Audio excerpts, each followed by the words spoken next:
अस्सलामुअलैकुम, आप देख रहे हैं के न्यूज HD। मैं हूं हारिस अली शाह गिलानी।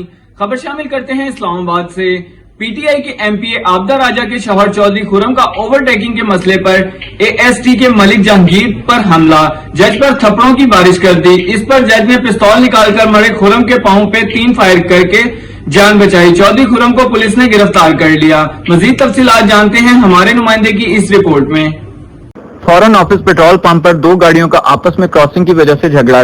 गाड़ी को चौधरी खुर्रम चला रहा था। खुर्रम की बीवी आबदा राजा पंजाब में MP हैं। दूसरी गाड़ी में एडिशनल सेशन जज मलिक जहांगीर चला रहे थे। दोनों गाड़ियों में फॉरेन ऑफिस पंप पर पहुंचे तो खुर्रम ने अपनी गाड़ी के हमरा एडिशनल सेशन जज पर तशद्दुद शुरू कर दिया। जज साहब को थप्पड़ मारे, जिसकी वजह से एडिशनल सेशन जज ने अपना पिस्टल निकालकर खुर्रम के पांव में 2-3 हवाई फायर किए, जबकि तशद्दुद से एडिशनल सेशन जज के नाक की हड्डी, पांव की हड्डी और दांत टूट गए। मौका पर SHO थाना सेक्रेटेरिएट पहुंचे और चौधरी खुर्रम और जज को थाना में शिफ्ट कर दिया। जी।